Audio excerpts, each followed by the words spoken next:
welcome into the Creed of Crypto podcast. We have a special edition here for you this evening. As you can see, we've got three heads here tonight, not just two. It's Boi Crypto, Crypto Ewok here with me as always, and our special guest, the man, the myth, the legend, Axis Alive. Axis, how you doing tonight, man?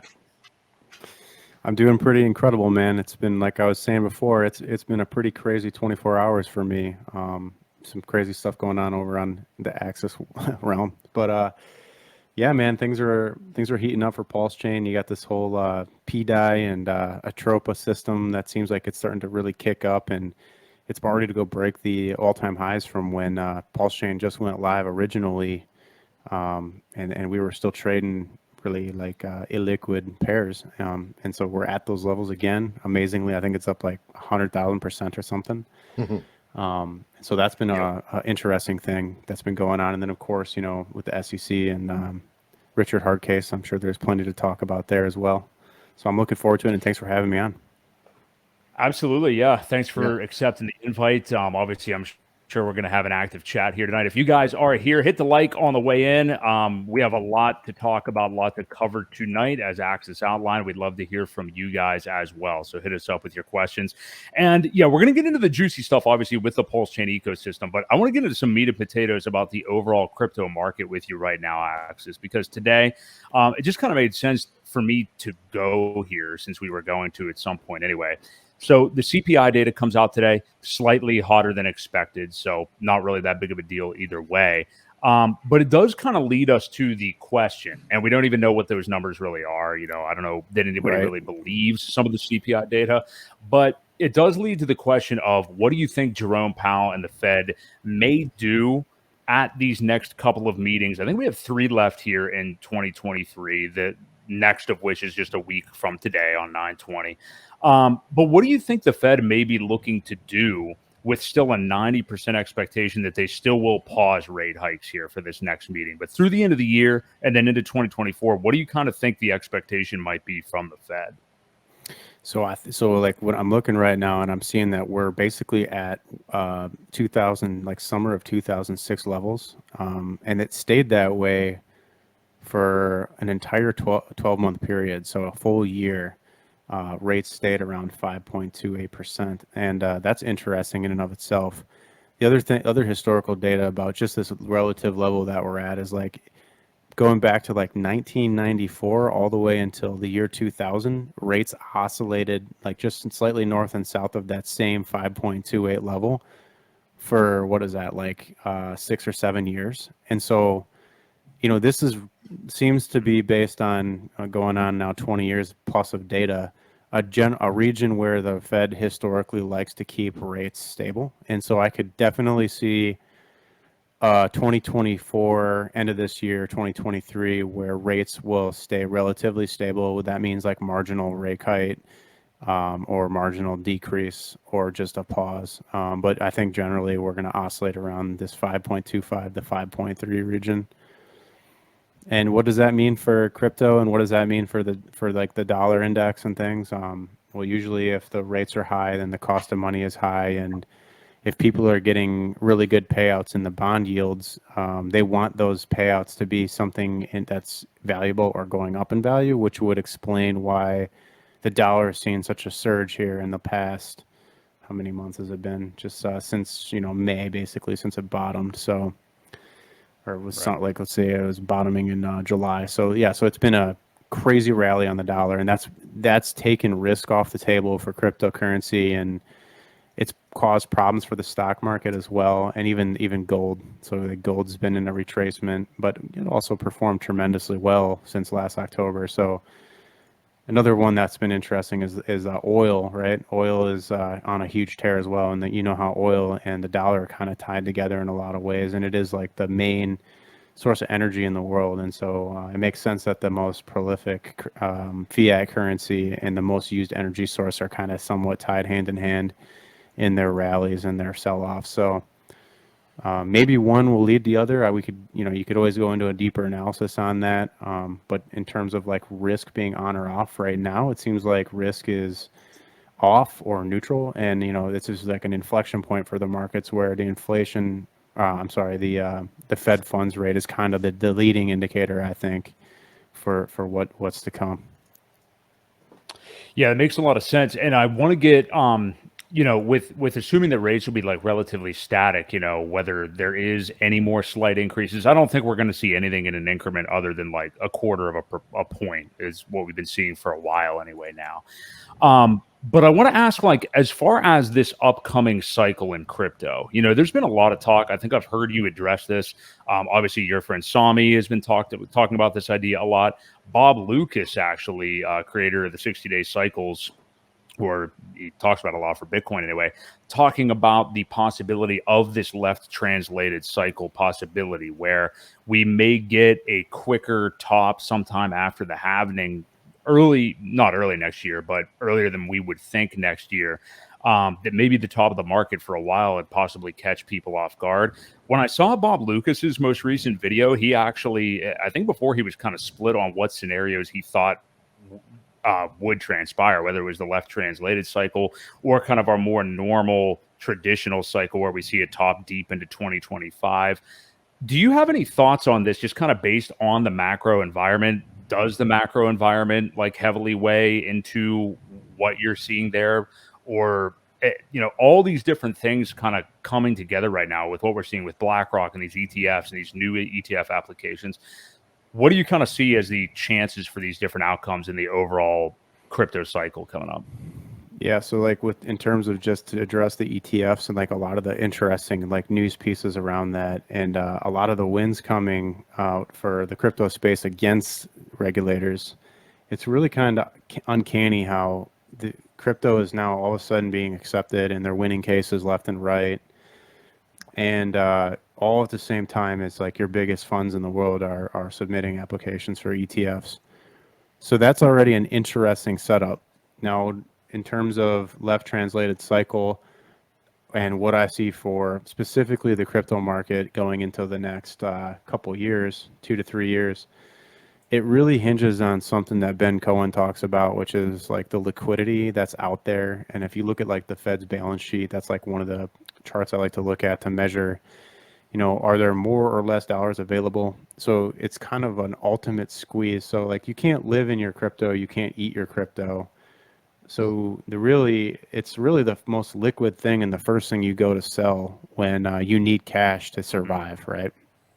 And so until there's an excess of liquidity, I think it's going to be hard to get everybody globally on board to start aping into risk assets. And so what does that mean for crypto? That probably means that until one of a few things happens, either rates get lowered or QE, quantitative easing, comes back online, or you see some form of more easy access to money and cheaper money to borrow, you won't see the same cycle that we've seen in the past.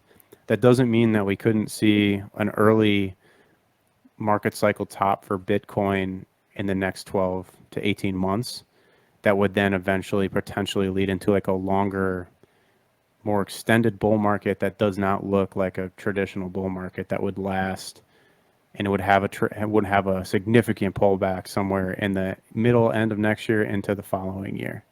And then you wouldn't have your actual, liquidity that you need to make this thing happen until after the presidential election cycle's closed out and you have a new sitting president here in the US and financial policies have shifted, and perhaps that means lowered rates or money printing is back. And so I think, in terms of like social sentiment, like people are sick of the way that the last few years have gone here in the States. And there's a good chance that we'll see a complete change going into 25 and 26, which typically I would say 25 is the setup year and 26 and maybe even into 27 is our traditional magical crypto bull market that we all know and love. And I heard you say that. I figured I'll let you go, Ewok. I was just going to say, so you're thinking 2027 to be the big year.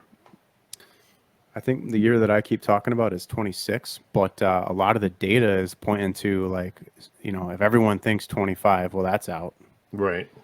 So it's for sure going to be shorter or longer by a year in either direction, and then that could have implications for the beginning of that following year. Because remember, a lot of times this stuff completes in a December, January, February, like sort of time frame.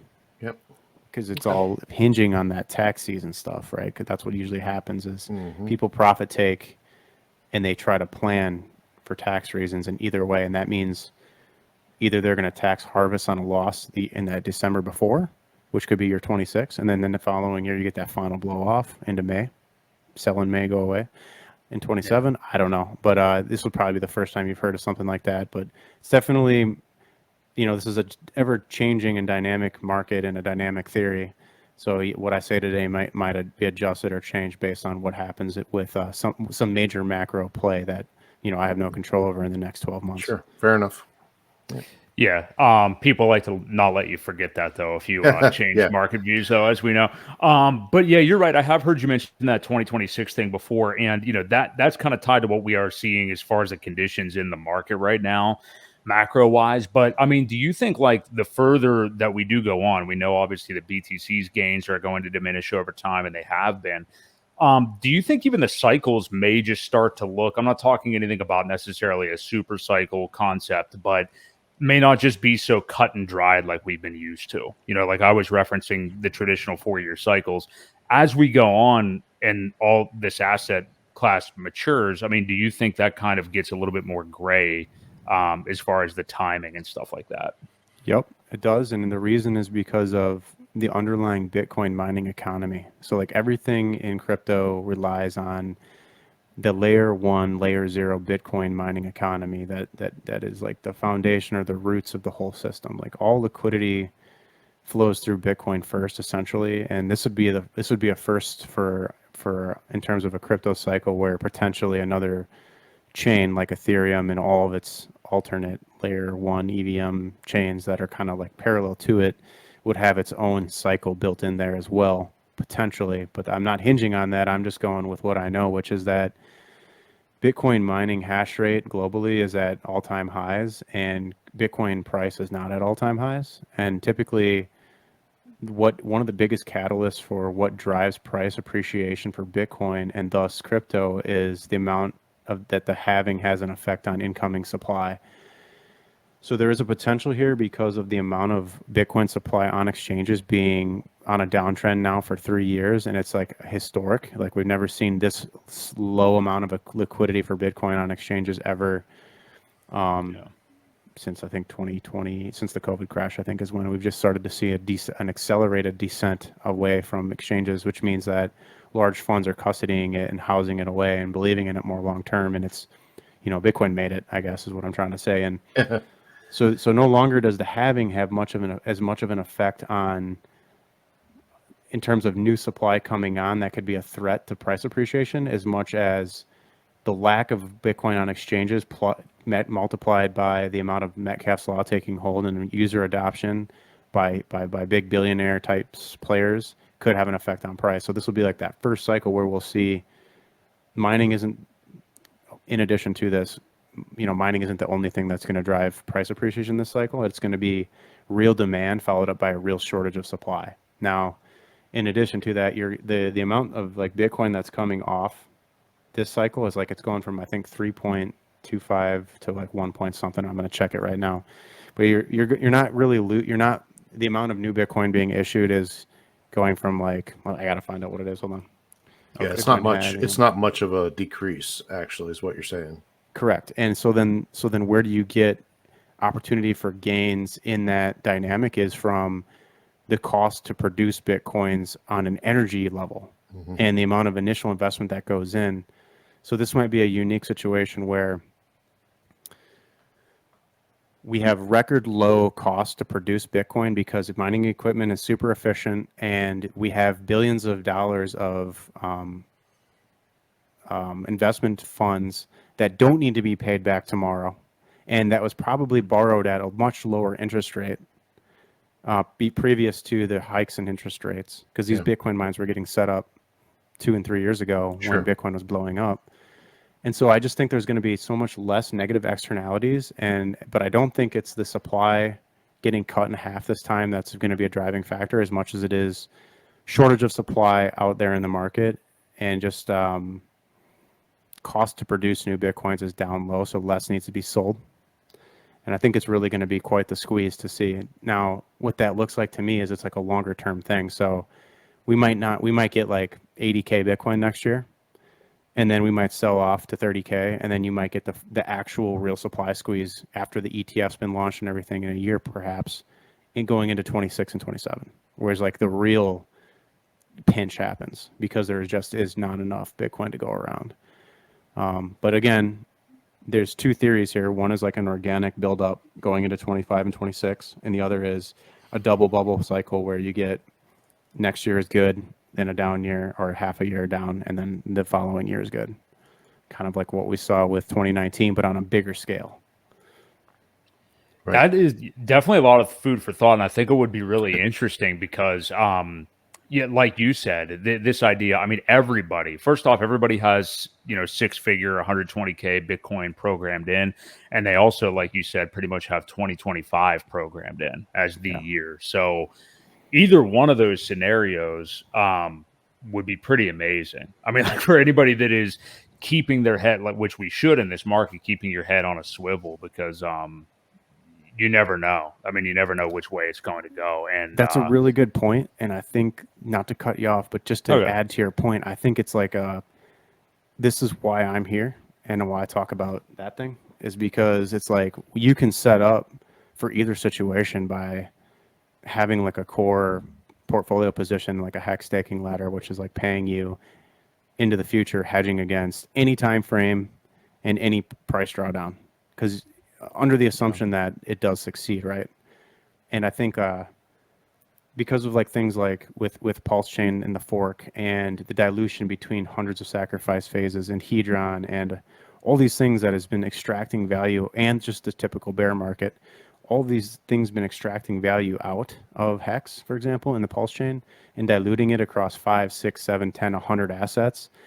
That's like a once in a lifetime thing. Like now, once this work is done and it's out of the way and it's behind us, and you actually start getting real green candles to print, and then new users jumping in to get excited about something, it's going to start a train that won't be able to be stopped. And like all you're doing now is positioning yourself for an inevitable, glorious bull run. Like, and it doesn't really so much matter what the time frame is, whether it's 24, 26, or 27, because you should be. If you're listening to this stream, you're probably properly hedged by having a ladder somehow in there, built in there for any of those situations. I agree. Yeah. Well said. And that's something that's so interesting to me. I'm going to ask a twofold question here. So feel free to not go way too in depth with this, because I just watched you the other night. I think it was on ATX Crypto's channel with Crispy Man, which was a great stream. And he asked you, and I'm sure you get asked this a lot, but like how you did kind of get introduced to Hex, how you got introduced to Richard Hart and into the ecosystem and everything. And the other part of my question is, you just referenced Hex right there, obviously, as the way to mitigate that, keeping your head on a swivel idea, and how these markets, we think we know what they're going to do, but we really don't. It's interesting to me with you being like, a TA guy and somebody who really understands that. Not that that means you're Nostradamus or anything like that, but you also like the idea of time locking like that. So I think that's like a really interesting dichotomy with you. You're not somebody who, because we hear plenty of people out there that more so now that the Hex ecosystem, as far as like investors in it, has gotten much, much larger. There's lots of people out there that's like, oh man, I'm not staking. I'm not doing that. You're crazy to stake. Or maybe they want to do it just to try to time cycle tops, as much as that may be a misnomer. So I'd like to hear a little bit about how you got into it, Richard Hart, Hex and everything, but also just that dichotomy with you of like the interest in time locking, even though you are known anyway as a TA guy. Yeah. So you definitely set me up. You gave me you put the ball on the tee. That's perfect, because the reason why I got into crypto initially, for those that don't know, is I was mining. So to understand how to build a business from the ground up and have to figure out a way to pay the mortgage, get the facility built out, get the equipment, make sure the debt's getting paid off at a certain rate, make sure energy bills are paid, and then trying to predict the damn Bitcoin market all at the same time was complicated, but interesting. And it was an endeavor that I was willing to take on because I thought there was nothing more important than free sovereign individuals being able to print money legally and to try to bring back power away from this fiat like monopoly that the government holds over our head, and not that fiat hasn't brought prosperity to the world, because it has, but it's also brought the other side of the coin too. And so I think it's just good for a society to have a free and fair market, or fair as it could be. A free market and a controlled market side by side gives you optionality, and I think that's the world we're heading toward, is optionality. And so the option I chose was to sell off all the headache and the overhead in the mining business and get into something else that paid me and allowed me to print money legally, without having all the issues that goes with mining, right? And so obviously Hex isn't just like a tame little animal. It kind of is quite volatile in and of itself, so it lends itself well to TA, because if you play the TA game with Hex and its offshoot coins, you can compound and optimize your returns. But that's not to say that staking doesn't have its place, because what the staking does is it guarantees you, literally up to hundreds of % APY over time as that share rate continues to evolve, right? And so I think what it told me was like, this is the hedge in the event that trading doesn't work out, because there's always risk you take on by taking trades. And to have that core thing always printing for you gives you an opportunity to adopt the other mindset, which is dollar cost averaging in every single day, right?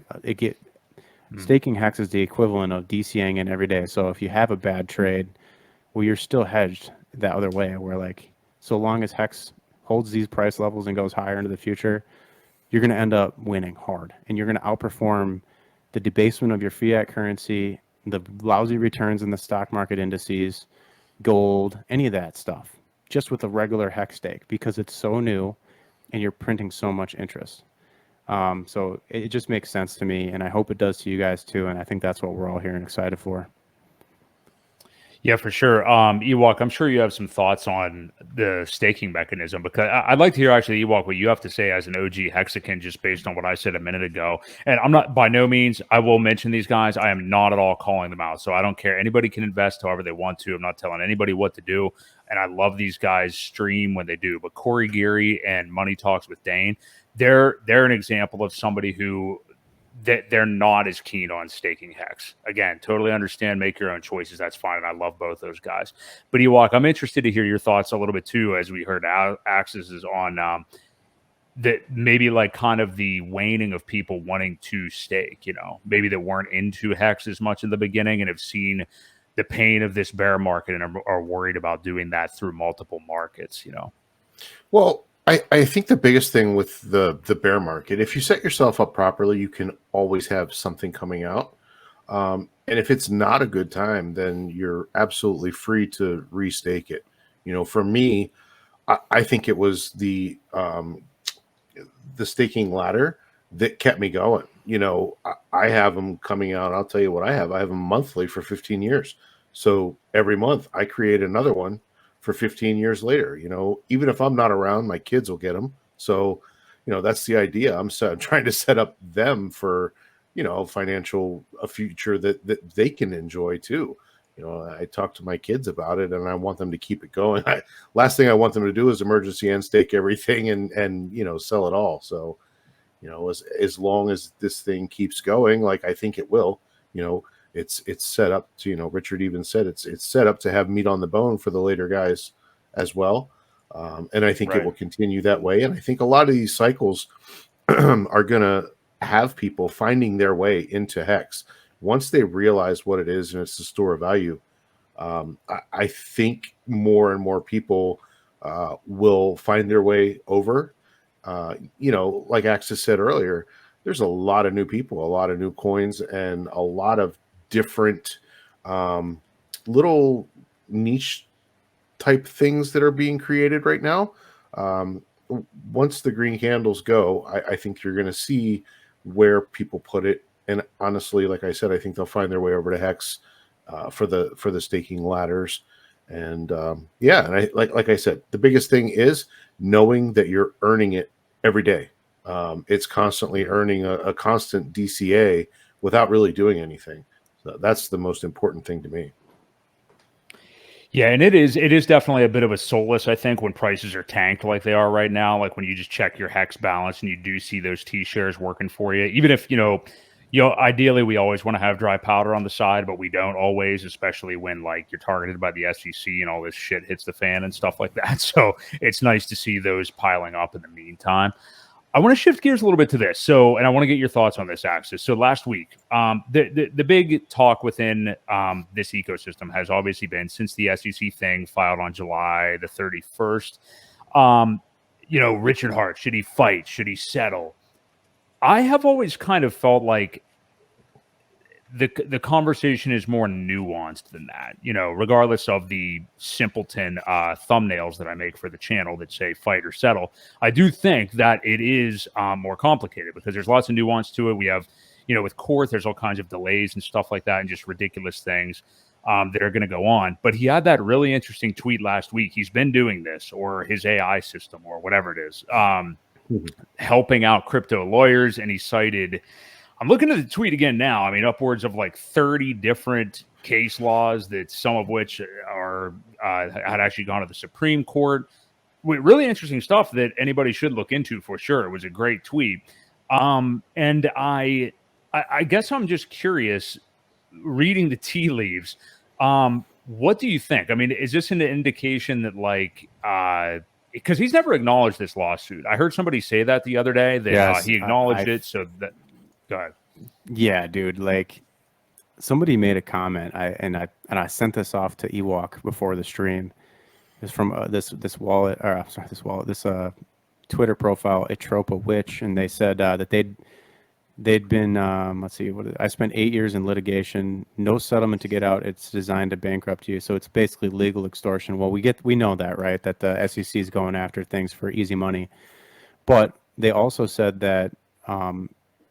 Well, we don't think that we've actually seen him get served in person. I don't think that's actually happened, and he resides outside of the state. So, I mean, there's a potential here that he hasn't even been served. First of all, so that delays the whole process. And like you said, he hasn't not acknowledged the lawsuit. So, that's it's interesting, right? Because I think a lot of people believe that we need some sort of resolution for the price to move up, but I just don't see it that way. I think a lot of people think that to get centimillionaires or billionaire types to be interested in the asset, like we need clarification on that stuff, just because it's bad optics otherwise. And that very well could be true, that it slows down the PulseChain ecosystem this cycle until a lot of this is resolved, 3, 4, 5 years from now. That wouldn't mean that we wouldn't get potentially like a 10x move on a lot of this stuff. Like, there's still plenty of opportunity in here for returns, even if it is like a muted cycle, regardless of what happens with RH. Remember, this is a suit against RH and not so much against, immutable code. Right. And so, a lot of egos. Yeah. Yeah. So like EOS has been in through this before, and they've paid to settle, and they got to operate as normal, right? And that never helped the price. XRP won some stuff, and the price pumped a few, couple 100%, and then now we're back below, pre-SEC resolution levels. So I don't think that plays as big of a role. I think a lot of people get wound up around that. But I also had another thought while we were talking. Sorry to kind of roll it back to what we were talking about before, but I wanted to make mention of with the T-share system and how the whole market, the whole Hex market, is really short thinking right now. Either not staking, don't believe in staking, won't stake, or it's staked for less than a year on a net weighted average. And this is data that Crispyman from hexfire.io has actually put together to basically prove the point. And that's that the whole market is offside right now. Nobody's staking long. And this is what happens in the bond market when yields are inverted, and where everybody gets real short and they start buying 6-month yield bonds, or they buy 6-month bonds or 1-year bonds or 2-year bonds. And the macro market is the same right now, where those longer 30 and 10-year bonds, they're cheaper and they're not paying the same yield as, or they're not paying a higher yield than these shorter term bonds. So what my thinking is just like the bond market will need to revert at some point in the future and price shorter term bonds lower or higher with lower yields and vice versa for longer term, the HEX market will have to correct because so many people are off sides that remember that the only people who can sell are the ones with the coins. And if you're not minting new coins, then where are you getting the coins from to sell without pushing the price up first to get them? Right. And it's like a one-way equation where at some point there's an inflection point and a lot of the market gets left behind and they're staking at a much higher dollar price and a much higher T-share rate. And we have a big T-share increase coming soon that's going to push it above 30,000 hex per T-share. And within a year or two, we could be seeing 40, 50,000 hex per T-share. And if you 10x the price of the underlying asset, the hex, by the way, it doesn't take a lot of money to do that. $20 million can do that on the ETH side right now. So it's like, it's setting up for the market to get offsides, or it is offsides in my mind. And everyone's thinking very short because we're got PTSD from the last 2 years of down and the dilution. And everyone thinks that this is just a normal bear market. It's not. It's a triple bear market, man. You had the bear market, and then you had the failure to launch of PulseChain last May. So it's bear market number 2. And now you had the SEC scare, bear market number 3. And meanwhile, in there, you have scattered in all this dilution into all these other coins and opportunities.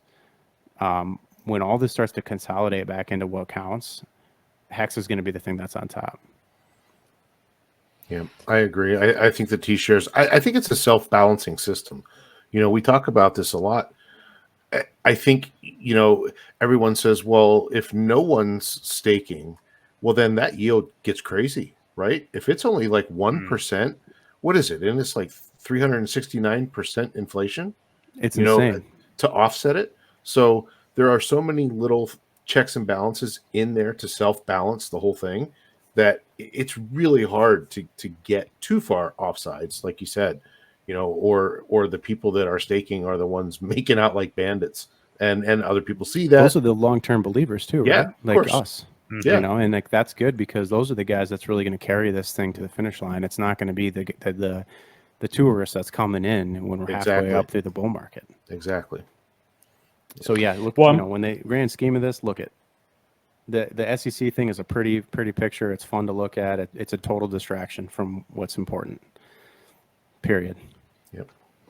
I think you are right on that because we still, at the end of the day, are looking at timing and cycles and things like that. And you mentioned it with XRP, like the little difference you really are seeing in prices. I mean, XRP since the beginning has always been a hybrid crypto, and if there's anything in crypto that could have been acknowledged as a security, it would have been XRP. So, I mean, like the level of pump you're going to get, or you mentioned EOS as well, what Richard Hart has created in HEX now with a blockchain like PulseChain, with PulseX, despite its horrible performance out of the gate, these products are just better products. And at the end of the day, regardless of what is happening, I think we're going to see that reflected in the price. So, the SEC thing, it's going to be there and stuff. But again, how much of this also acts as just purely like when Bitcoin's over 40K, people are going to buy. Doesn't matter, I'm with you on that. And also in addition to your comments on PulseX, someone just made me realize that 2% of the user supply, or was it 3% of the user supply, has been burned. 2%. 2% has been burned in the first, what is this now, fourth or fifth month since launch, May, June, July, August, September. So the 4th month. In 4 months, we've burned 2% of user supply. So if you just extrapolate that out over like maybe 5 years, well, what is that? Like if you're looking at burning 20 to 25% of the supply of something, potentially over the next 5 years, what's that going to do to the supply and demand equation, right? And so I think inevitably, when you're going to see a tremendous, like we're there now where PulseX is ratio to PLS is 4-to-1. Yeah. We're back at those base levels when the thing launched, and we saw it go to 2-to-1. So there's an opportunity here, and same for Inc. Huge opportunity on Inc. right now. And when the market's ready, it's going to absorb all of that supply you know, and just remember, from 80-cent ink to $80, that's 100x, right? So I mean, like, you know, that one's a little different because its inflation model is a little different. It's just a linear line up to the right, 31 million per year. But the amount of inflation coming out year over year is going to be less than the year before, right? So if 31 million this year, you're going to get a doubling of supply the following year, and then you're only going to get a third of that total supply the following year after that, and on until like most of the supply will congregate in fewer hands, and it'll just be diamond handed, and it'll be the masses, the Metcalfe's law taking effect, the masses fighting over 20% of the supply, just like it always has been in fiat currencies and beyond. And then the PulseX thing has a whole other element with the buy and burn, where it's just going to be eviscerated. The user supplies, like, it's flatlined, and then now it's getting burned away. So like there's going to be, it could overperform HEX price in a decade because of the tokenomics of it. So when HEX and Pulse, or HEX particularly, you know, stops paying short-term guys enough, they'll be looking to PulseX for the gains. But the guys that staked early on HEX, their interest is going to be so high in a decade from a 10-year stake that they're going to be earning all the inflation that the PulseX guys are seeing in price appreciation, but they're going to be getting it on the inflation side of the equation. So it's two different. It's pretty curves. twisted. Pretty twisted. Yeah. It's wild. Well, it also shows you how long this game can actually be. And I think you really are illustrating like how short-sighted. I mean, even myself, like, I mean, I think we're all, you know, susceptible to those biases kind of like, you know, just being on Twitter and seeing how different people are talking. People are really short-sighted right now. And it's not hard to get there. Like you said, I mean, it's been 2 terrible years. And I like what you said about 3 bear markets for this ecosystem anyway. I mean, it really does feel like that. And I think maybe looking at it through that prism might be able to help people get out of this funk that we're in right now, which we seem to be getting towards the end of, because this has just been, you know, what worse can happen really at this point, you know, as far as narrative type stuff. I want to ask you this. So you went ahead with the eHEX thing, and I really wanted to ask you this. So you made a comment in one of our streams when you were just here as a visitor a couple of weeks ago that eHEX was a god tier trade, in your words, at the prices that we're at the moment. If you could expand on that, if there's anything to add to what you already kind of added about, you know, just the power of the T-share and what's going on there right now. And also, you know, I long for these days. I don't know about you two, but I long for the days of June of this year when all people within this ecosystem fought about was the parity issue between HEX on PulseChain and HEX on Ethereum. Those were fun days. We saw Furu's face everywhere all the time. Now we've got Gary Gensler everywhere. It's a whole other ordeal. It's not as fun. But I wanted your thoughts on the parity issue, short and long term, because we are seeing every time we get a big dip in this ecosystem, and I'm just checking it right now. Yeah, so we're back to a little bit over 2-to-1 for pHEX to eHEX. But when we have seen some of these dips, we've seen it kind of band together and get down to about 75% difference or so. But yeah, tell me a little bit about why you would be so interested in eHEX when most people are against it right now. I may have just answered my own question, and kind of your thoughts on the parity short and long term. A lot of thoughts about it. The first thing that comes to mind is that this isn't the first time that you can go back and find data of coins that have been flooded by regulators, or a coin that's forked, for example, Bitcoin Cash or the Ethereum DAO fork from ETH, the original ETH Classic, into ETH 1.0, I guess you could say. Both of those are historical data sets, examples that you can go back and look into and see how amazingly well the forked coin performed or the not forked coin performed. And in both cases, in multiple cycles, you will see that although one coin typically overperforms for an extended period of time, the other one does make a comeback later on. And had you accumulated the cheaper one for longer, you would have not only had way more supply, but you would have realized similar, if not better, gains. But you just had a shorter window to capitalize on that.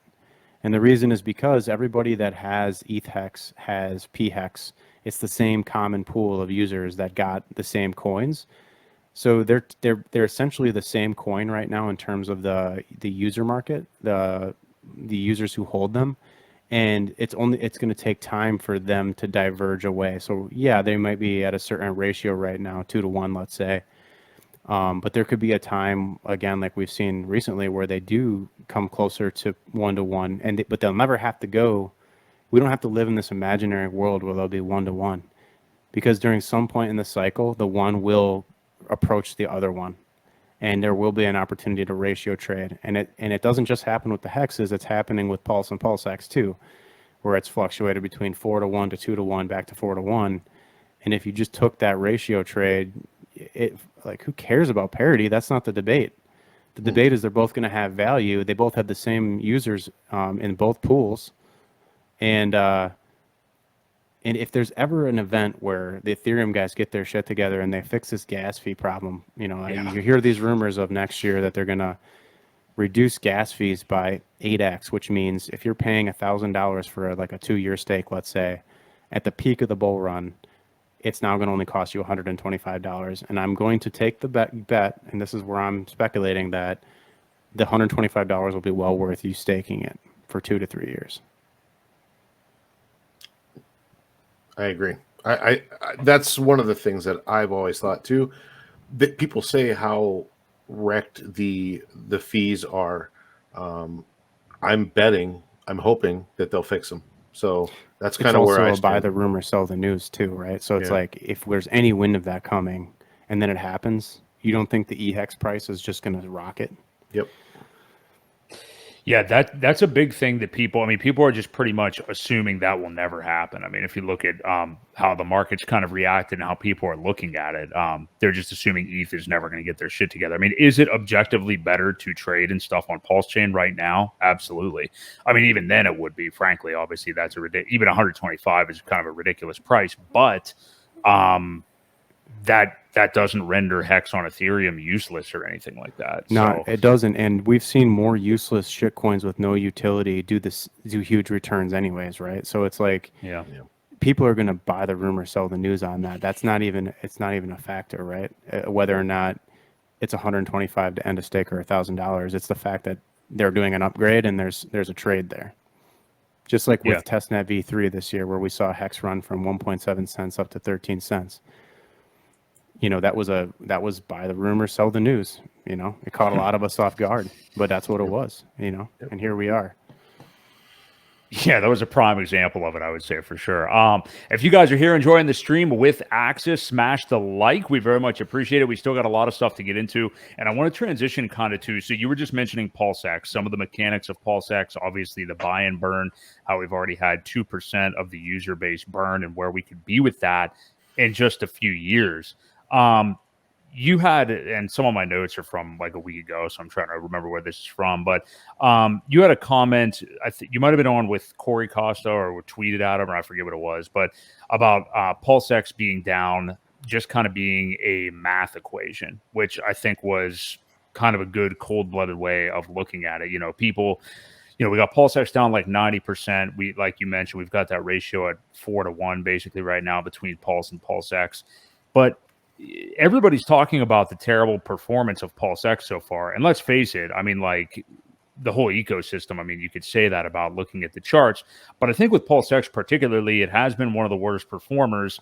And so many people chose to really pump it up prior to the PulseChain launch because, let's face it, more people had PulseX. There was more money in PulseX. Bro, I love this. This is juicy.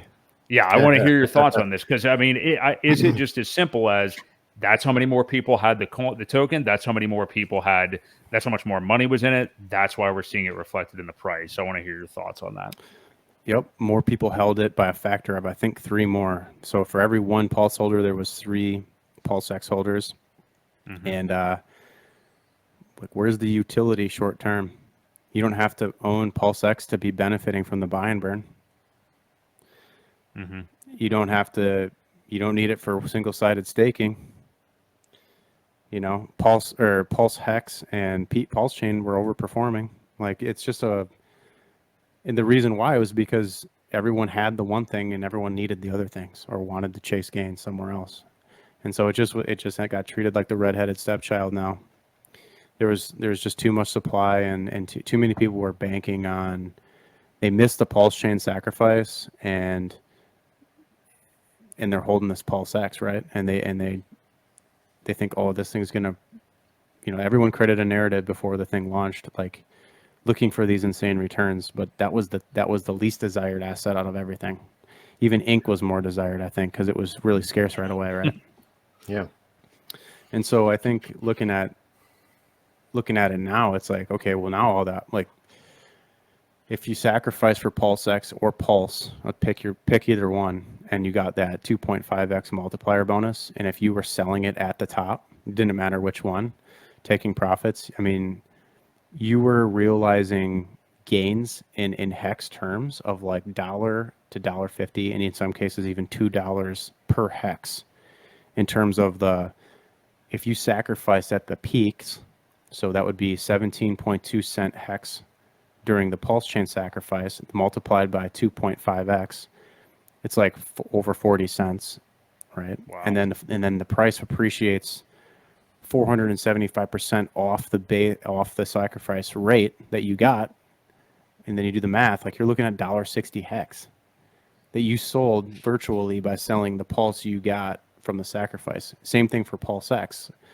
Had you sacrificed at 34, 35, 36 cents and had a similar equation, you were looking at realizing over $1 per hex. And so like people made a shitload of money on that sacrifice phase, on the launch phase, after that run up, after that 150 million was coming in over the bridge. And then that listing on OKX, which was like the nail in the coffin, right? Because every time a centralized exchange lists, you know that they want everyone to deposit their funds on their exchange so they can get exposure by letting the price drop 90% and then buying it all up off everybody. But it was just kind of a turn of events that they delisted it. Was that intentional or not? I don't know. Will they relist it? But perhaps, I don't know. It's just interesting that, that stuff all happened after the fact, but the writing was on the wall when the bridge uncleared and we peaked, right? So there was a lot of people in both camps, Pulse and PulseX, that made a lot of money. And that's not even including the ink that people were farming.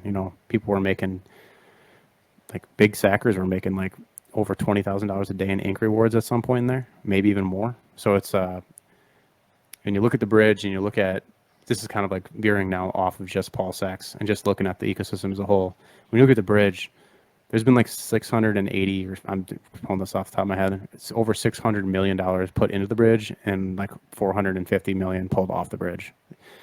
You ended up with like something like $150 million is still bridged in. And that's stayed pretty stable now for a while, but crazy to think about the change of hands and like how much money was actually traded. Yeah, well, and real quick, I have a question about your thoughts on this.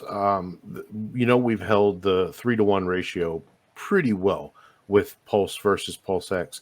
What do you think the ratio of people being 3-to-1? Do you totally correlate that to it completely? Yep. I think so. I think it's just simple math. I think in addition to that, so the reason why you will think of what's the middle number in 2 and 4, it's 3. Well, if 3 is a straight line across your screen, it's just oscillating up and down in a ratio as they both rise together. Well, right now they're falling together, but as they rise and fall together, they're going to oscillate around that 3-to-1 ratio until the redistribution phase is done, and everyone who wants what they want is settled, and a lot of the PulseX and ink is going to get consolidated into a few wallets that is going to be like the masterminds behind the next few cycles. Okay. Yeah, I thought so too, and I wondered how that would change over time as a lot of these big wallets, as you see, have dumped.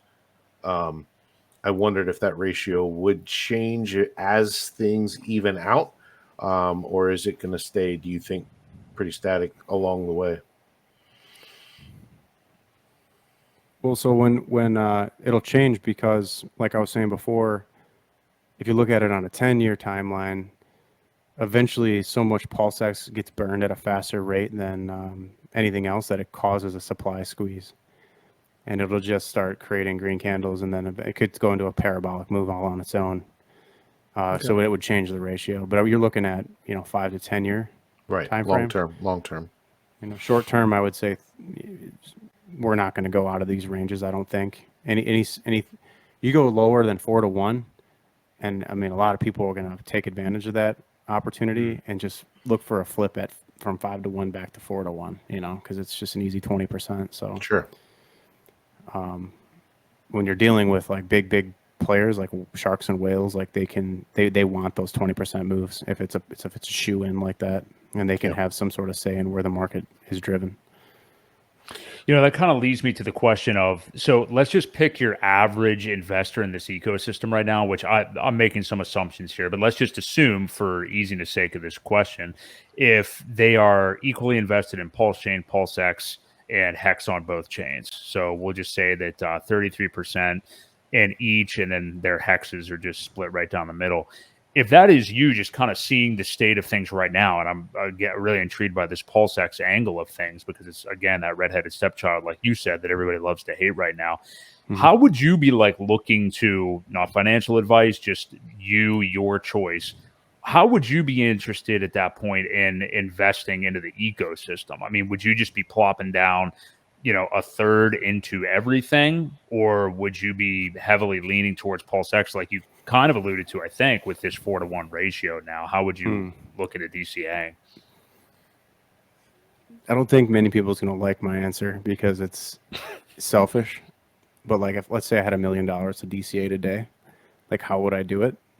I'd pretty much just be focusing on pHEX and Pulse because they're for sure bets. And I know that million can turn into 10 million. But because that's the safe trade, you can go ahead and put 50 grand or 100 grand into Ink and PulseX and split it up 50-50. And if they overperform, then it really helps the portfolio. So like you take a small weighted percentage and you put them into those if you want to take on risk. Now, if you were to like take the million and split it up evenly across everything, to me, it doesn't make as much sense because you want to take the best horse, the blue chip. And the blue chip in my mind, which is pHEX, and then in second place is Pulse. But I feel like those two are going to have an interesting relationship this cycle where they'll take turns overperforming each other potentially.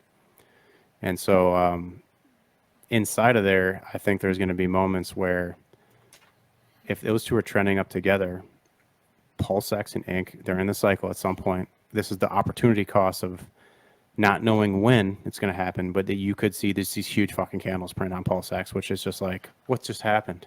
Yeah. Because you could see this consolidation that happens over 18 months, and then in like 1 week, you're up like 1,000% or 2,000%. And like everyone that missed the boat and was playing safe got wrecked. Like they missed out. And that's how you leave people behind in these markets, right? And so just the more it's unfavorable, the better opportunity it is, because they're all going to be around. And if on the longer time frame, I think we've laid out enough now that Ink and PulseX have a place on a longer time frame. Yeah, that makes a lot of sense. And I think also with PulseX, just buy and burn mechanism, it does make sense that as volume picks up and we get deeper into the cycle, that you could see that from it and just see some aggressive upside, I think. You just talked about like the actual Pulse token and pHEX being like the stalwarts basically of this. And I'd like to get your thoughts on what have you kind of seen, or what's been your observation with the PulseChain launch? We are now, 4 months pretty much exactly since the launch. It was May the 12th. But the launch of PulseChain, basically with the chart, compared to other L1s from the past, Solana, Cardano, even ETH, how does Pulse stack up 4 months in? And obviously you're not worried, it doesn't sound like, but should people be concerned, be worried at all? Not necessarily because of the SEC news, but obviously we're at max FUD. We've had some crazy tweets lately. We had Naga Bo saying that he sold all of his pHEX for pDAI, which we're going to get into here in a moment, everybody. If you're waiting for the pDAI and ATROPA conversation, we're definitely going to get there in a moment. And Ewok, I got news for you. We got flamed big time on a video about that the other day, so we'll talk about that. And then we had, and I almost don't even want to acknowledge this person, but this Brandon B guy that it seems like he's doing kind of a Furu BitBoy type of attitude change to get attention or something. But he had this tweet the other day really good bottom signal if it is one. But he says, given Richard Hart abandoning his projects and the SEC uncertainty, basically saying he's going to start buying, I guess that's the crypto.com token, Crow, Phantom, and Solana, among others, moving forward. And he's just going to hold his Pulse bags and everything. And then he really shits on Richard Hart a lot personally. So, not that he is anybody. I'm just saying that we are seeing stuff like that now. So I'm interested to get your thoughts on how PulseChain compares to those other L1s and if we might be seeing like prime capitulation here right now. So in terms of like the technicals, like PulseChain is really underperforming, I think, a lot of the other L1s, but it's launched in a unique situation, right? Where we've talked now at length about how diluted everything got across all in your user account is the same. So the same, let's say, I forget, 40,000 people SAC for Pulse, 120 or 140,000 SAC for PulseX. You had like 120,000 hex stakers. Let's just say there's like 150 to 200,000 users on Pulse, and that's being generous. That's not changed.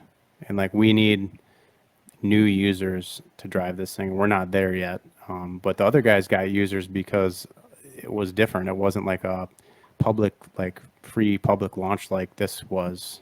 Those had initial and like private investment deals that were done behind closed doors, and they were promoted on a lot of the large platforms, and they were easy to convert. There's a fiat into them right away in the middle of a bull market, and with this there's like this learning curve, and we're actually trying to push a new way to do finance with DeFi. So there's way more there and people won't get interested or want to put in the effort to learn to do the work until the green candles start to print. So somebody's got to set the bottom. Somebody's got to put the money down on the line. And when that happens, you'll start to see all of those other things, dominoes, start to fall. So don't compare this to those, because PulseChain is unlike any other L1 launch like we've ever seen before. So what do you make of the whole, I've heard this a couple times, everyone's afraid to be that person, to put that money down because they're afraid they're going to be exit liquidity. Yeah. How do we get around that? It's a rough spot to be. I guess it's just having the balls big enough to do it, right? Yeah, I mean, I'm not the guy to do it. I don't have big enough bags to sit out here and put in $150 million on my own, right? Nobody really does. And yeah, there's a lot of exit liquidity, but like the longer this goes on at these prices, the more people have to sell to get the same amount of dollars extracted. And so like the longer it goes on, the better it is for the long-term health of the chart. Right. And a lot of the stuff's going to change, and people are going to have different feelings and sentiment, and people are going to put the money on the line when other things start to happen with the macro environment that we talked about earlier, and when money starts flowing back into crypto. Yeah. They're not going to stop at that. There's tons of ETH whales that are like looking at these ERC20 prices, probably like licking their chops, just waiting for someone to take the first punch, right? And then it starts with Bitcoin, then it more quickly now is happening, then going into Ethereum, and then from Ethereum into all the other L1s. And, ironically enough, PulseChain has kind of been in a league of its own and kind of led the charge in terms of like DeFi transaction volumes and interest and amount of use, and like how much ETH fees have gone down ever since PulseChain forked. Like it shows how much activity hexagons create on the Ethereum blockchain. And I think a perfect thing that goes along analog to that is like, look at what happened with the Zen launches. Like Zen is a subset of the Hex community. That's how Jack got any notoriety. It's by starting there at ground zero with the Hex money. And then, and look at what those contracts have done to fees over the course of its existence on all the chains. So it kind of proves like, if it doesn't matter the percentage of hexagons that's involved with Zen, the point is that hexagons are using the chains, and now we can spread our use across two chains to, mitigate the downsides on either, right? And so, I don't know. I just think it's a good setup, and they're just going to take more time. I think you make a great point, and it kind of shows maybe the pointlessness of my original question about the L1 comparisons and how we're seeing people compare them on Twitter a whole bunch. You know, we've been seeing it.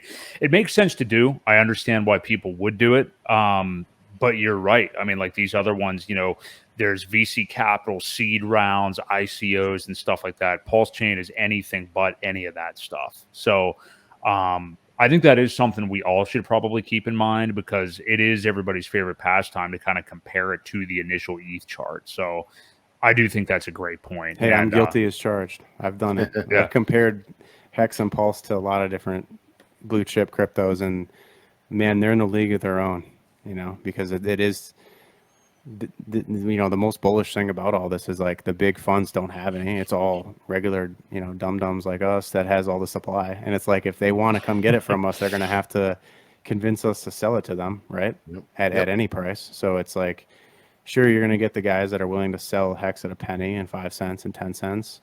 But when that supply has been eaten up, you know, and there's a fund that has 2 billion out of the 2 billion Hex out of the 16 billion liquid user supply, you know, that's a large percent. Like, where are they going to turn for the next? Like, there's a 0.5% to 1% of all Hex total supply is available on market in the market supply.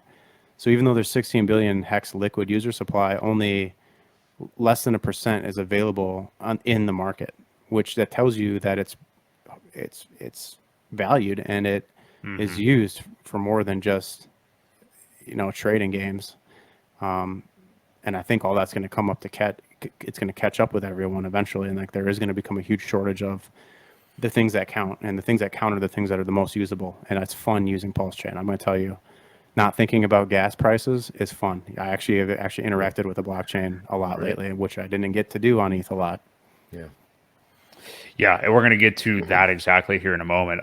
So let's get to one of the main events that I know a lot of people are waiting for. Let's talk pDAI and ATROPA a little bit here. So, yeah, we got flamed Ewok. I saw some comments on a video that we had uploaded today that was from last week. One thing I did take offense to, I don't remember the name of the commenter, but they said, look at these two old guys on here. Axis, I'm going to challenge you right now. I just want you to look at me. We've never really met before. Just guess my age. That's all I'm asking you to do. I'm not a woman. I'm not going to get offended. Just tell me how old you think I am. 37. I'm not going to answer, but that's a good guess. Okay, you're closer than the person that was in the comments. But I don't mean to. I'm not. You know, Ewok, you do have a little bit of salt and pepper in the beard, so I'm not insulting you or anything like that. It just kind of rubbed me the wrong way a little bit. But this person, and this brings me to a greater point, though. But this person was saying, you know, these old guys should be in the stock market and yada yada. And it's like there's these, you know, these stupid factions that are forming on either side. Like, you're a Pulse Maxi, you're a Hex Maxi, and then these like people that, you know, pDAI is the only way all of a sudden. And if you do anything like, I think most people in the world would look at my portfolio or yours, Ewok, and say that we are wildly aggressive and very stupid in their opinion. You know what I mean? There's a lot of people that would think that as well. So, but let's actually talk about this real thing. So, Axis, what do you think? What is your understanding of ATROPA? What is your understanding about how pDAI has been funded so far? And I just want to say myself, to that viewer that was on our channel and anybody that's seen our past stuff, I did go ahead and dip myself into pDAI over this weekend. I'm in profit on everything right now because it's in an all-time high again. But I'm interested to get your thoughts on this whole thing, Axis, used to say Ewok. Yeah, give me your thoughts on ATROPA, how it relates to pDAI, what forces are at play here, and is there an incentive to actually get this thing to $1 or peg it to $1? I think I saw you on a stream the other day. Oh, you were on with The Verse, I think is his name, last week. That was a great stream, by the way. And I think, spoiler alert, you said you did not think it would ultimately get to $1. But anyway, I threw a lot at you. Just give me your thoughts on the overall idea. My overall thoughts on ATROPA and pDAI is that it does not move the same as other things on PulseChain. So like there's something going on under the hood, you know, that I haven't fully unwrapped to the deepest, you know, reaches of what's going on there. But my understanding is that there's some sort of like burning of the LP tokens on those pairs that's creating some sort of arbitrage opportunity for bots that's basically propping up the price. And then there's other pairs that's being tied to these things that's giving higher TVLs and an ability to basically prop the price chart up in one way or the other. So it's a way to mitigate sell pressure and help the price chart stabilize. And then when you look into like pDAI and USD and PUSDC, they've somehow, this last I looked, they're finding like some sort of a parity. So there is a stability there on those two coins, which are just forked stable coins, right? So that was an interesting development in all of itself. But to me, it seems like there's something bigger at play here, and people are trying to create enhanced liquidity opportunities and create value on the chain. And so to me, it's like that was like my big takeaway was that people are creating value out of nothing effectively by taking short-term sacrifice for long-term gain for the guys that's funding it, right? Because that core, there is money that's being put in and lost short-term, to eat a lot of these potential downside moves up and to stick with it and support that ecosystem. So I think at the end of the day that this thing is not like anything else on PulseChain. There's a bigger plan at play, and whether or not that thing gets to $1 in pegs or not is irrelevant to the fact that it's already done something incredible, and it's brought eyes and attention to PulseChain that we otherwise wouldn't have had, and we needed this now more than ever at these prices. So I'm totally blown away by that now, and now your pDAI chart is near all-time highs, and I'm starting to get flashbacks to the Hedron chart on Ethereum when we were near the all-time highs and we never made it. So I'm hoping this isn't one of those cases, but it's definitely interesting, and I want to say that I think it's going to a penny. I think it's going to break out and go to a penny, but beyond that, I don't know if it's got legs to go all the way. But look at how amazing it's done so far, and man, if you look into the supply dynamics, you'll get more information. If it's held by diamond handlers, anything's possible. So I'm for it. What do you think that would mean? Like, so let's just say the ultimate scenario does pan out. Let's say it does actually get to $1 and some, influx, something keeps it there. Some influx of cash from this ATROPA entity or whatever does keep it there. I mean, how it already is a good narrative. Like you've said, it's really helped PulseChain so far. And I think we should be celebrating that, kind of like what you said.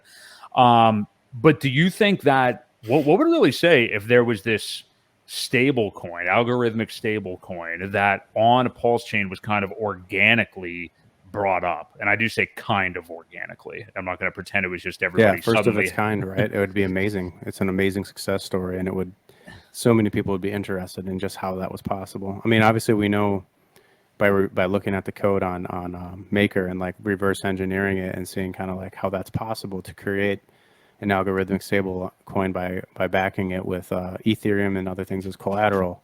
That's a possibility. And maybe they get it there and then they use real bridged in stable coins like USDC and stuff to keep it there. I don't know. Like there's an element there that maybe there's something we don't know. But it's possible. We've already seen it before on another chain, but just not ever gone from zero and brought it up. This is like a whole other level of awesome. So I think it's going to bring in a whole new wave of adoption is what it's going to do. And it's probably going to happen very quickly from potentially like the penny level up. Like it could just one final pull, like you get to a penny really quick and then you pull back down one more time and then we're going to $1 and then that, but it's not us just alone. It's this wave of adoption coming in. Hopefully that these guys behind it have ETH whale friends that can help it happen even quicker. I don't think that would be too far out of the question, honestly, with what we've been seeing so far. That kind of leads me to this, though. What do you think about some of the other PRC20 tokens? We saw a little bit of that narrative perk up there, maybe like a month or two after launch. And maybe some people from Link come in and Aave, and some of them pump a little bit. What do you think about that long term? There hasn't really been adoption yet, but what if all of a sudden one day in this bull market, when the market actually comes back and people actually realize they have these copies on PulseChain, What do you think about that? I mean, like, to me, that's a casino that is still untapped, and we're seeing something amazing with pDAI right now. What do you think we could see when retail comes back and maybe notices that they have these copies on this chain? Well, immediately they're going to want to get their money off, right? And I think that's what we've seen already is like whenever you do get some price pumps, like guys come across the chain, grab their money, and they run. And that may happen for like a couple waves. But I think what's more even interesting is the thought of are these guys going to get sick of using Ethereum and want to go take their software somewhere else? Or is there going to be some sort of like cross-chain interoperability with these contracts that's developed, like a V2 upgrade, where like some of the load can be offloaded to PulseChain, but then there's some oracle that tells Ethereum what to do? Because if Ethereum's where the liquidity is and they don't want to completely leave it, but in the interim, they want to run some of their functions off-chain on another layer one chain, but have some sort of similar to what Alex is building with the Hedron V2 protocol, where it's going to allow you to use Hedron and Icosa from either chain for the same purpose. I think that might be the route that could bring those guys into more of the PulseChain ecosystem potentially. It's just a lot of cross-chain contracts. Basically because if ETH guys really want to see price of performance over there, they're going to need to bring in guys that can afford to play the game. And if they want to afford to play the game, they're going to have to go to the cheaper chain. Yeah. Otherwise, it's just a bunch of whales swimming together fighting for, okay, what are we going to do? Watch our ETH go from 2K to 10K, 5X? That's not enough for crypto guys. Like, they're going to have to do something else. Yeah, I think that's a good point. Ewok, I want to finish with you on the pDAI thing. Have you heard anything here tonight from Axis, or where are you in your evolution as far as ATROPA and pDAI? Do you have any updated worldviews? Have you watched any content on it? I'm just curious as to kind of your position on it. Well, not really. He did touch on, one of the things where there is something going on, and I still call it the Wizard of Oz. There's somebody behind the curtain pulling the strings so far. And we still know that DAI requires an oracle to keep it pegged, which we don't have. We don't have an oracle on PulseChain yet. That, not saying it couldn't be built, but that's one of the other elements that it really needs to stay pegged. You almost have to have that oracle in place to do it. So, yeah, my opinion hasn't changed. As far as I'm concerned, it's still a meme coin with special attributes and other people working very hard to make it do some good things.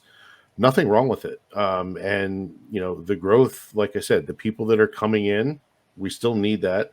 PulseX is seeing volume because of it. We're still burning tokens. And, it's one of those things where I said we have to get away from putting things down just because you don't like them. And just because I don't like it doesn't mean, that I'm going to talk badly about it. I just won't probably buy any myself. That's, one of the mentalities that we have to keep. This is going to be a casino type world, and we've got to let the players play. And unfortunately, that's part of the layer one business that we're in. So just my thoughts. Yeah, it really sucks that there is like so much infighting and stuff like that. It's just, there's really no point because the market is the market. Yeah, there's going to be people that disagree on these two things. Some people are not going to want to dip their toes in. Some people, like I consider myself, are just kind of profit maxis and, start to maybe see the validity of it and throw a flyer in. And for a lot of the people that, are being described as Pulse or Hex maxis or something like that, they also should realize that a lot of the pDAI people are wanting to, throw a small lottery ticket in responsibly and then roll any profits back into PulseChain. Like, that's what a lot of these people want to do. They're not all just meme coin players or something like that. So I think both groups kind of have a lot to learn from each other. And hey, again, it's a market. So if they decide that they disagree and one likes it and one doesn't, there's going to be back and forth. That's just the way it is. So, let's finish off with this. If you guys are still here, smash the like. We appreciate all of you guys watching this stream tonight here with Axis Alive. We do this every single Wednesday night at 8 p.m. Eastern Standard Time. Axis, I want to give you the opportunity. You know, you talked to us about it in the green room before the show. You mentioned it a bit at the beginning of the show. First off, talk a bit about, I know you have a website, obviously. You are teaching TA. You have a TA course coming up. And I want you to talk a little bit about you just talked about interacting a whole bunch with PulseChain right now. Mainly, I imagine, because of the Axis token, what is going on there right now.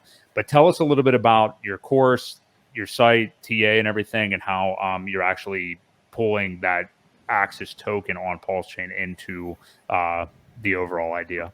Yeah, and then on top of that, Axis, tell us what you've actually learned by creating the token, providing liquidity, playing with it. Just tell us some of the interesting things that you've seen as a creator, and what you've done to play around with that.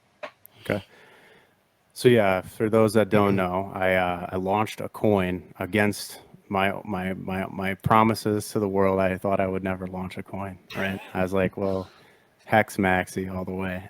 Why bother creating another shit coin that had no use case? But I gave it some thought, and it didn't take a lot of effort. And I was just like, gopulse.com, great website, allowed you to mint a token with a cap supply and a ticker. And I was like, well, how can I give back value to my members on my website? And so originally it started as just a simple rewards token that I airdrop to members of my website for participating in the boardroom Telegram chat and for coming in for the private video sessions to be participating in them. So they're learning about how to read the market, and they're getting paid to do it, right? So it's like this kind of reward system for that they get to learn and gain at the same time. And so during this process of creating this token and liquidity providing for it, big shout out to Silver the Antidote, because he was kind of like my mentor in the early days of learning about liquidity. And it is not for the faint of heart. It is one of those things that it's very dynamic, and there's a lot of ways to strategize and use it, and building this coin and picking the tokenomics, meaning the scarcity of it and the cap supply and the no inflation and the amount of market supply, and then providing my own pulse as collateral to give this thing value from nothing, and then to curate this chart that did this insane run was this educational experience that you can just not get unless you create your own token, so you can really execute it and see how the different movements affect price. And so I guess I can't give away all my secrets, obviously, because if everyone knew how to do this, they would probably try and replicate what I've already done with it. So just for those that don't know, the chart is the best chart on PulseChain. It did at the peak last night, we saw a $10,000 Axis token, and there was from the beginning, I think their initial price was 5 zeros and a 9. And to see that go from fractions of a PulseChain coin all the way up to $10,000 USD, it was 300 million pulse per token on the peak. And to watch that and to curate that chart on the way up, and then watch the market step in and try to change the direction of the chart, it really makes you wonder how much money's really out there, and how easy it is to pump a coin or dump a coin, or it really, if everyone was a good steward of their cryptocurrency, crypto could go up forever, because you wouldn't fuck over your neighbor. And that's what I learned about this whole process is it's amazing opportunity for people to get involved, and you just have to find the right token projects. Now, in terms of the liquidity side of things,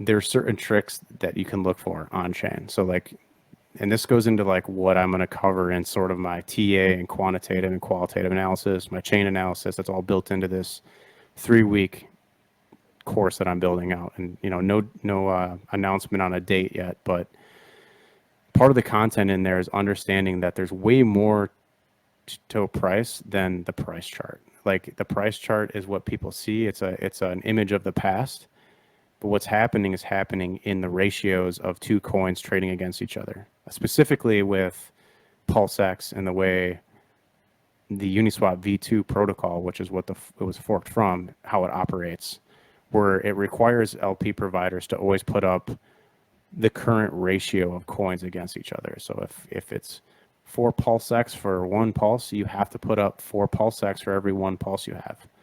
And if the price of one goes out of your ability to service that market, well, you can't provide LP anymore, right? Because you run out of the token you need to pair it against the token you want to pair it against. And that's the market at work, is like the market is always trying to catch people offside so that one guy or a group of guys can consolidate more and more of both as best of their ability as price swings. And the more volatility you get, the more crazy it gets, because it's easier to get offsides. So I know I'm kind of rambling on about what this experience has been like, but honestly, like, if for nothing else, create a shit coin, make it, provide a little bit of like almost nothing to it, right? And just try adding LP, pumping it with almost no money, and then removing it, pumping it, and then dumping, and just watch how the ratios affect the price chart. And like, if you can just do those few simple functions a couple times, it's going to give you so much insight into what's going on. And then you can go back and you can look at your actions on the chain on like PulseX info page, go to your pair, and you'll see like your adds, removes, your swaps, and like how that affected the chart. And then now go look at something that you care about, like HEX, and start tracking these wallets. Like, use Deck Screener, track these wallets that are doing big moves on the chart and watch what they do. I'll give you an example of something I saw on Axis. Guy on Axis buys a coin. I think it was like 1.5 coins at $400 per token. And I can't remember how much pulse it was at the time. I want to say it was like 5 million pulse. And then last night, the price goes up to $10,000 per coin. And someone sells it down, and then it goes sideways for like 2 hours. And then all of a sudden, this guy drops the price 60% in one candle. It was the guy with the 1.5 coins that bought at $400 that sold all of his coins at $8,000. So he realized over a 10x, I think it was like a 15x return. And he pulls out like, I might be conflating two guys. I think he pulled out, now this guy actually pulled out 200 million pulse out of that trade. So like, wow.